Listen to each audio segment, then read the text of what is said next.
Have you ever stood at a crossroads in your life, paralyzed by the sheer weight of a decision? The fear that if you turn left, you find ruin, and if you turn right, you find salvation?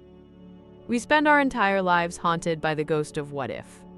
We are obsessed with variables, with optimizations, with the desperate need to control outcomes. We treat life like a chess game, where one wrong move collapses the board. But what if I told you that the anxiety you feel is based on a fundamental error in how you perceive reality? What if the chess game was played long ago, and you are merely watching the recording? Welcome to the paradox of the script. To understand why everything happens for a reason, we first have to dismantle our understanding of time itself. In modern physics, there is a concept known as the block universe. It suggests that the past, the present, and the future exist simultaneously as a four-dimensional structure. Imagine a loaf of bread. Each slice is a moment in time. Just because you are currently focused on the middle slice does not mean the end of the loaf doesn't already exist. It is there, it is solid, it is written. When we look at this through a spiritual lens, specifically through the radical non-duality of teachings like A Course in Miracles, we encounter a staggering proposition. The script of your life is not being written by you in real time. It was written in an instant of ancient history, a history so old it predates the concept of memory. You are not the writer of this play. You are the protagonist, yes. You are the actor, certainly. But primarily, you are the viewer. Consider the phenomenon of déjà vu. That sudden, eerie shiver where you feel you have walked into a room before, or heard a sentence before it was spoken. Neuroscience tries to explain this as a synaptic misfire, a delay between short-term and long-term memory. But the soul knows different. That feeling is a glitch in your perception of linear time. It is a moment where the curtain blows open, and you realize you have indeed been here before. You are remembering the future, because the future is actually just the past repeating itself. This is the great deception of the ego. The ego relies on the belief that time is a straight line, and that you are a powerful agent of chaos who must manipulate the world to survive. It tells you that the future is a blank canvas. But if you look closely at your life, you will see patterns, loops, the same relationships with different faces, the same conflicts in different cities. The scenery changes, the costumes change, but the script? The script remains relentlessly the same. Why? Because we are not actually moving forward, we are circling. We are trapped in a loop of time caused by a single ancient thought of separation. Until that thought is healed, the script will simply replay the trauma of the past, projecting it onto the screen of tomorrow. This sounds terrifying to the uninitiated. It sounds like a prison. If the script is written, do I have no power? Am I a robot? But this is where the shift happens. This is where the light enters. The realization that the script is written is not a sentence to prison. It is the key to the cell. Think about the anxiety of choice. The relentless pressure to pick the right career, the right partner, the right diet, the right investment. It is exhausting. It fragments your mind. It keeps you awake at 3 a.m. Now imagine if you knew, with absolute certainty, that the outcome was already assured. Imagine if you knew that the destination was fixed, and only the scenery was variable. The teaching says there are no accidents in the plan. Nothing is out of place. That thing you think was a mistake, that relationship you think you wasted years on, that failure that seems to define you, it was all necessary. It was a required scene in the script to bring you to the point where you could finally question the script itself. You see, while the script of the world is fixed, your experience of it is not. This is the only true free will you possess. You cannot change the movie that is playing on the screen, but you can choose whether you watch it with the ego, which screams in terror, or with the spirit, which watches in peace. Let's go deeper into the architecture of this illusion. We need to talk about the nature of choice. We worship choice. We think freedom is having 31 flavors of ice cream or 500 streaming channels. But is that freedom, or is that confusion? In a state of pure oneness, what some call heaven, source, or singularity, there is no choice. Why would there be? If everything is perfect, If everything is totally connected and complete, what is there to choose between? You don't choose between your right hand and your left hand. They are both you. Choice is a mechanism of duality. It requires two opposing things. It requires a this and a that. Therefore, choice can only exist in a world that is broken. The ego invented choice to prove that you are an individual. Every time you agonize over a decision, you are reinforcing the idea that you are a separate entity, alone in a hostile universe, forced to navigate a labyrinth. The ego loves the labyrinth. It loves the complexity. It loves the struggle of moral dilemmas and strategic planning. It keeps you busy. It keeps you looking down at the map instead of looking up at the sky. But here's the secret that dissolves the maze. All worldly choices lead to the same result. That sounds nihilistic, but it is actually liberating. Whether you choose the red car or the blue car, the high-paying job or the humble life, the outcome of the ego's script is always the same. It ends in dust. It ends in the separation of death. The roads wind and curve, some seem scenic and some seem treacherous, but they all terminate at the same cliff edge. So if the choices of the world are meaningless, what is the purpose of our lives? Why are we here? The purpose is discernment. The script serves one function: to help you distinguish between the voice of fear and the voice of truth. That is it. You are in a simulator. The flight simulator throws storms, engine failures, and fog at you. Not because it hates you, but because it is training you to trust the instrument panel over your terrified eyes. In this metaphor, the instrument panel is the Holy Spirit. It is that quiet internal navigation system that does not judge, does not panic, and does not waver. The ego screams, "Watch out! Fix this! Control that!" The spirit whispers, "This is not real. You are safe. Observe."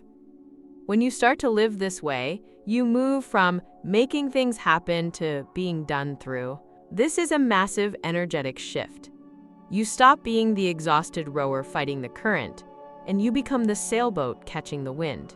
You have likely met people who live like this. They have a strange lack of friction in their lives. They don't seem to strive, yet things get done. They don't seem to worry, yet they are always at the right place at the right time. We call this flow state or inspiration. But really, it is just the resignation of the ego as the director. They have accepted the script. They have stopped trying to rewrite the scene they are in, and instead, they have asked, how would love play this scene? This brings us to the concept of the end of perception. If perception is just looking at the past, then true vision is looking at the present without the filter of history. Have you ever looked at your partner, your parent, or your child and really seen them? Or are you seeing a collage of memories? Are you seeing their past mistakes? Are you seeing your expectations? Most of us never meet the people we love. We only meet our projections of them. We see the grievances we hold. We see the mom who was never there, or the ex who betrayed me. These are images from the past, superimposed over the living being in front of you. Because the script is written by the past, the ego demands you keep acting out the old dynamic. But the miracle, the breakdown of the script, happens when you refuse to consult the past.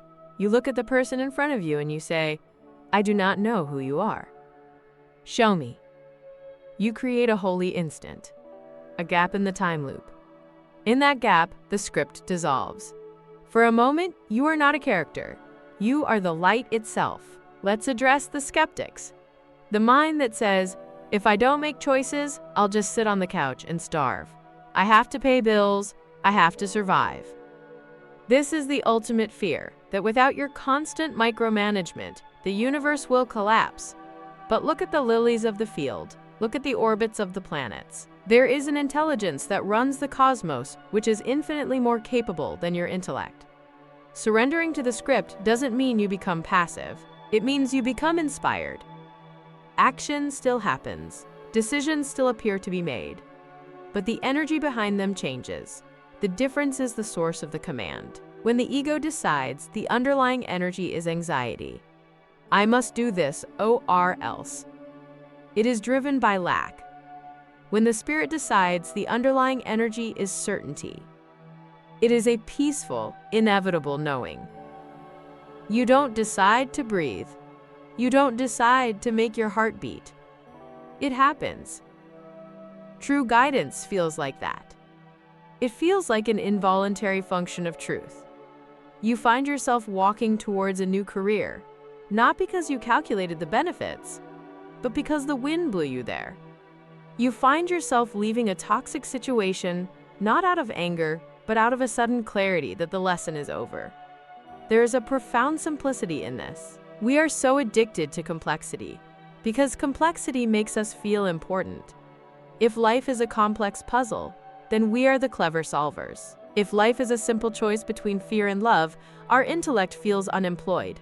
But the masters, the saints, the awakened ones, they all eventually become very simple. They stop arguing, they stop defending, they stop predicting. They become like Jesus, who spoke with an authority that wasn't human. Before Abraham was, I am. That is not a person speaking. That is the atonement speaking.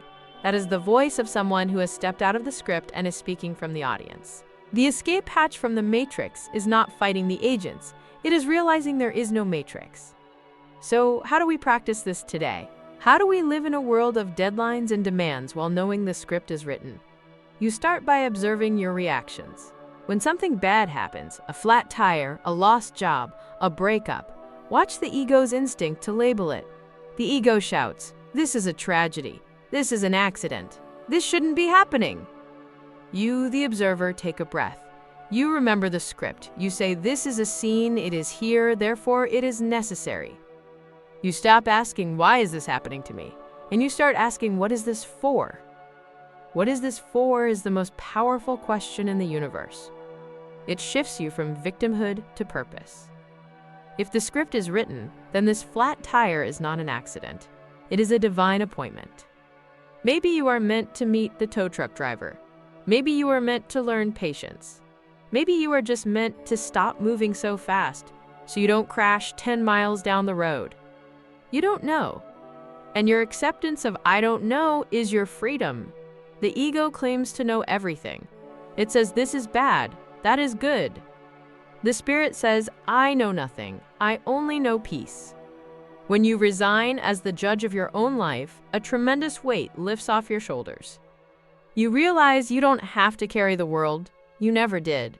You were just a child holding a toy steering wheel in the back seat, thinking you were driving the car. The car is being driven. The destination is assured. The destination is God. The destination is the return to the oneness you never actually left. The script always ends in a happy ending. The only variable is how much you want to suffer before you get to the credits. You can fight the script, scream at the screen, and suffer through every scene. Or you can settle back, trust the director, and watch the unfolding of your own awakening with curiosity and joy. Everything happens for a reason. And that reason is always, without exception, to bring you back home. Let us conclude by looking at the silence. The silence that exists underneath the noise of the world. If you look at a music video or a movie, the images flash by at 24 frames per second. They are dazzling. They demand your attention. But the images need a screen to be projected upon. The screen doesn't change. The movie can be a tragedy, a comedy, a war, or a romance. The screen remains white, pristine, and unaffected. You are the screen. The script is the movie. The characters, including the one you call myself, are just light dancing on the fabric of your consciousness. The pain you feel is real to the character, but it is not real to the screen. The screen cannot be cut. The screen cannot be burned. The screen cannot be heartbroken. This is the ultimate discernment. Am I the movie, or am I the screen? When you identify with the movie, you are trapped in time. You are obsessed with the past and terrified of the future. You are constantly trying to edit the film, cutting out the sad parts and looping the happy parts. But you can't edit a live broadcast. When you identify with the screen, you find the 0 point, the stillness. From this place of stillness, you can finally love. Think about it. Can you truly love someone if you need them to follow your script? I will love you if you act this way. I will love you if you don't leave me. That is not love. That is hostage negotiation. That is the ego trying to direct the other actors.